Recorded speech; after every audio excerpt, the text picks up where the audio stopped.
It's nauseating, man! Is there no way to get rid of the disgusting maggots? Welcome to Watch Mojo, and today we're counting down our picks for the top 20 times Futurama crossed a line. Lordy! Fry? For this list, we'll be looking at moments when Matt Groening's hugely popular futuristic show just went too far. Prepare for some intense eyebrow raising. When has Futurama crossed the line for you? Let us know in the comments.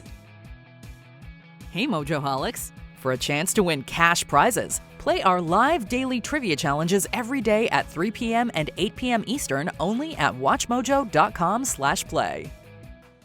Number 20. Leela Pokes Her Eye. While lounging around at Planet Express, Leela receives an invitation for a reunion at her old orphanarium. Initially, she decides not to go because she was teased by the other kids when she was younger for having only one eye. I never want to see those other orphans again. Not after the way they used to pick on me. One eye, one eye, one eye. Nice depth perception, one eye. She changes her mind so she can rub her success in everyone else's face. Accompanied by Bender and Fry, they stumble upon an old group photo where she reveals she had a crush on Adlai Atkins. When the two reunite, Adlai reveals he's a doctor and offers to give Leela the appearance of having two eyes. Overcome with emotion, she begins to touch her eye, which is too much for us. I can build you a paraffin eye and graft it on with skin from your foot. It won't be able to see, but you'll look like a perfectly normal two-eyed person. Me? Perfectly normal? The squish sounds that are made make us shudder. Number 19. Bender as a human. With everyone gathered around the professor's what-if machine, Bender asks what it would be like to be human. It's cool to see an alternate form of the bending unit. Unfortunately, Bender's transformation really highlights how disgusting bodies can be. Immediately, he pukes for fun, and from there, things go downhill when he discovers other things he can expel. Guys, you gotta come into the bathroom and look at this. You're not gonna believe it. Bender, it's okay to be proud, but don't be a show-off. As a robot, Bender had little self-control, and as a human, he definitely has less. He drinks, smokes, and eats like there's no tomorrow. It culminates with him becoming massive after just a week of him living an excessive lifestyle. The worst part is he pulls out a grilled cheese from under the folds of his skin.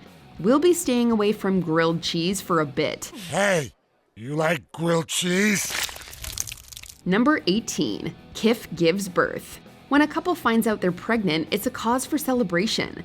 When Kiff gets pregnant, he's excited, but his smizmar, Amy, isn't exactly thrilled, and she runs away due to her fear of commitment. It's... No! I can't do this! Kiff returns to his home planet to perform his culture's birthing rites. Once he makes it to his ancestral birthing grounds, he's greeted by the grand midwife who performs the ceremony. Amy returns to be with Kiff just before he gives birth. Their commitment to each other is touching, but it's undercut by the actual birthing process.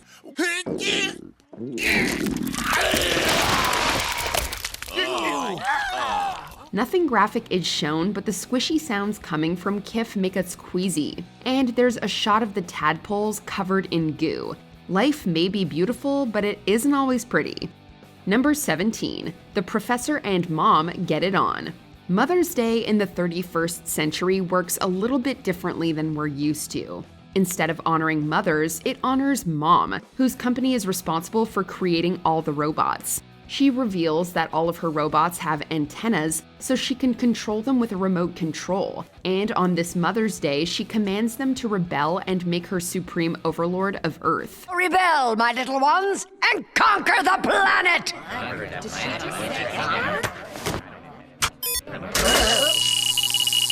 Conquer Earth, you bastards! In order to stop Mom's plans, the professor has to seduce her so he can grab the remote. While he's successful in getting it, the two get busy. Wondering what's taking so long, the others look for the professor and find him and Mom in their post-coital glow. The expression on their faces says it all. Where in Funky Town is the professor? Nothing in here but a couple of elephant skin rugs. Number 16. How Slurm Is Made. Fry finds a golden bottle cap in a can of the highly irresistible drink, and wins a trip to party with Slurm's Mackenzie.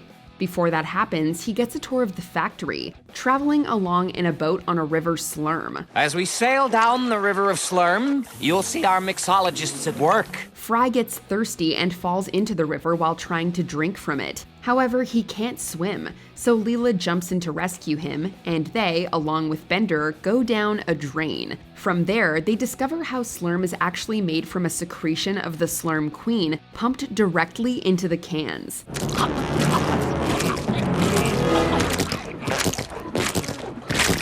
Understandably, they're grossed out, as are we. The worst part is when the queen drinks her own Slurm. Perhaps we're better off not knowing the horrible truth. Number 15. Mushu the Whale. President Nixon issues a $300 refund to the residents of Earth, and Kiff uses part of his money to buy a watch for Amy that tells the time wherever they both are. It shows the time wherever we both are, and it's powered by love.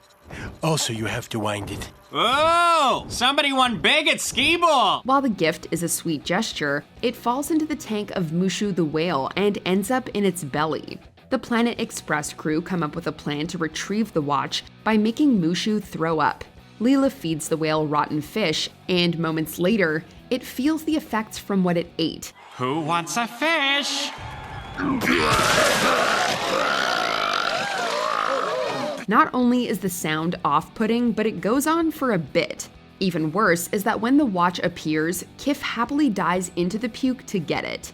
Yuck. Number 14. Edna sucks Fry's face.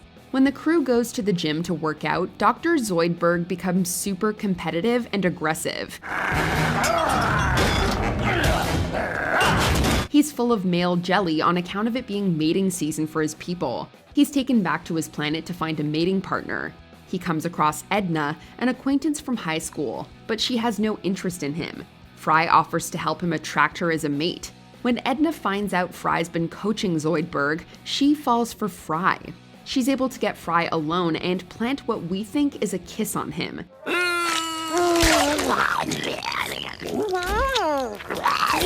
Her mouth flaps wrap around his face and he's covered in a green liquid. In all honesty, it doesn't look like a pleasant experience. Number 13. Fry's colonoscopy. Sketchy gas station food is never a good idea, which is of course why Fry decides to eat an egg salad sandwich he got from a machine in a truck stop bathroom. What's that black cracker? A tomato. You're not going to eat a sandwich from a truck stop men's room, are you? What's the worst thing that could happen? Ugh. It's like a party in my mouth and everyone's throwing up. Aside from a blackened tomato that looks like a cracker, things don't seem so bad at first. When Fry gets impaled by a pipe, his wound seemingly self-repairs. The professor decides to investigate further after hearing Fry ate a suspect sandwich, and has Zoidberg examine his gastrointestinal tract. Gross! Go, man, go!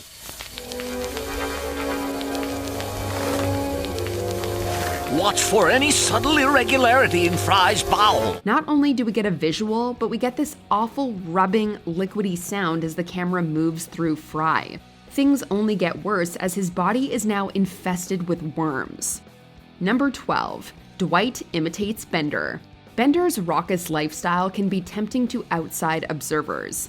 It's that appealing lifestyle that makes Bender a popular character on the show All My Circuits. His rowdy behavior makes an impression on the show's younger fans.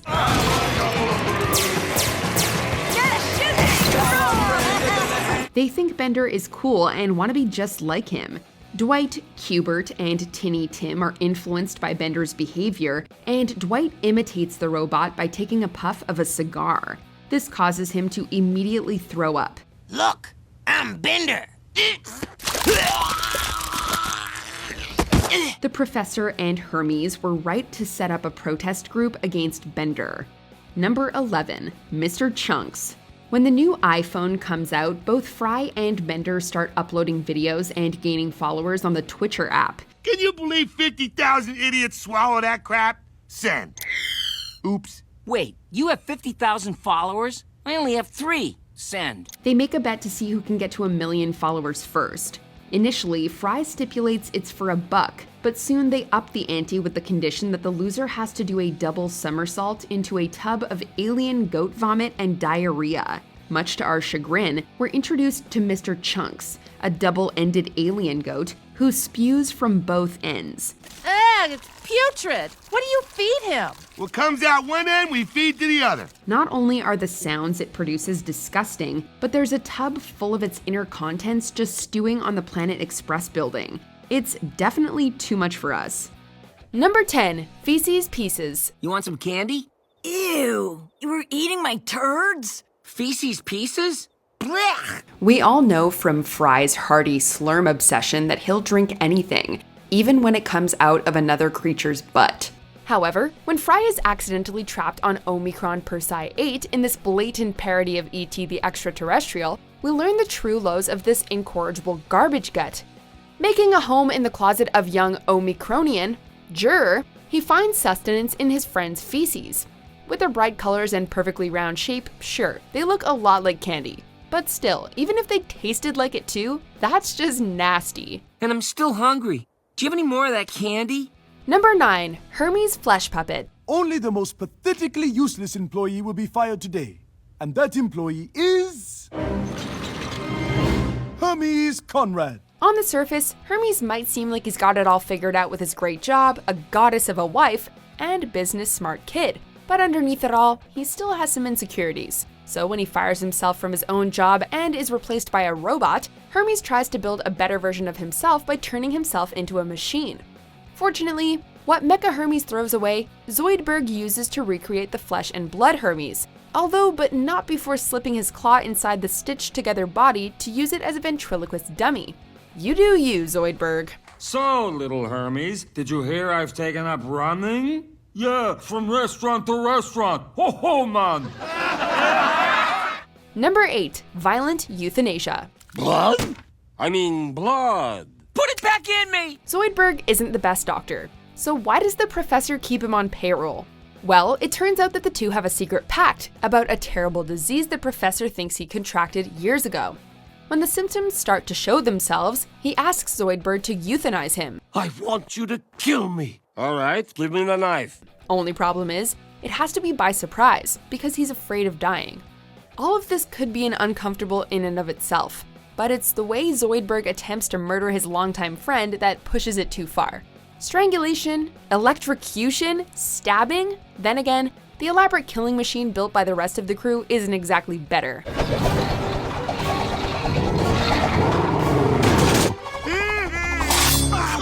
Number 7, extreme toddler wrestling. From the Rowdy Roddy Piper Daycare Center in Glasgow, Scotland, it's extreme toddler wrestling. From exploiting the adorably innocent humplings for a children's TV show, to subjecting the brains of helpless orphans to so-called snuggle rays, there are quite a few things wrong with this episode. One of them is Nickelodeon CEO Abner Double Deal's pitch for a questionable new TV series. Even worse is extreme toddler wrestling, which easily breaks just about every child abuse law ever.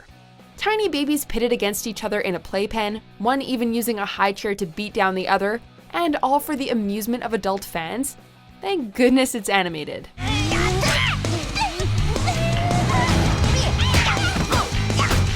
Number 6, the Poplar Crisis. People of Earth, I am Lur of the planet Omicron Persei 8.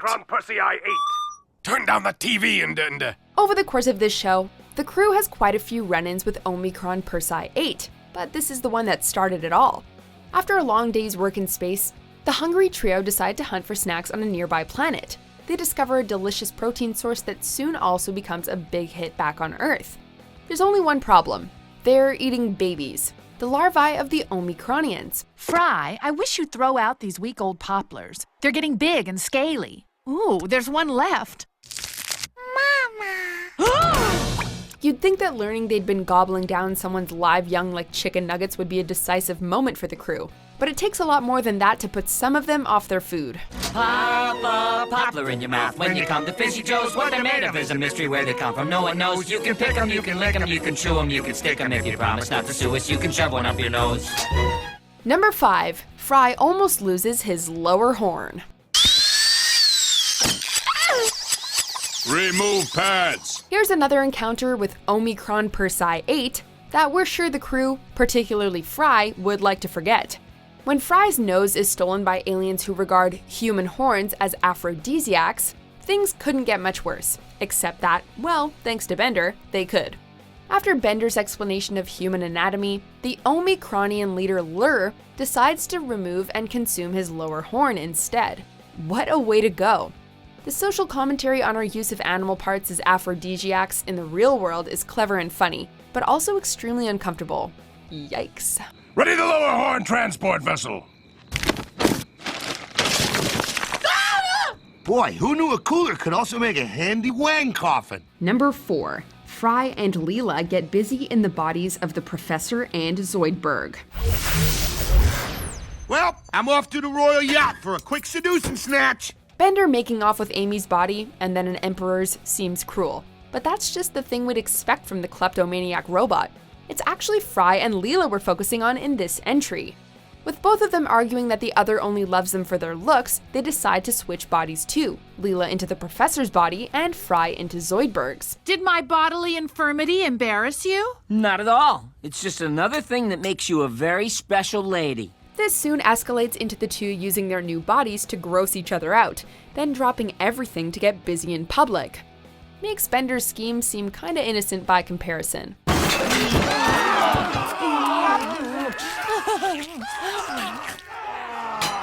Number 3. Fry sleeps with his grandmother.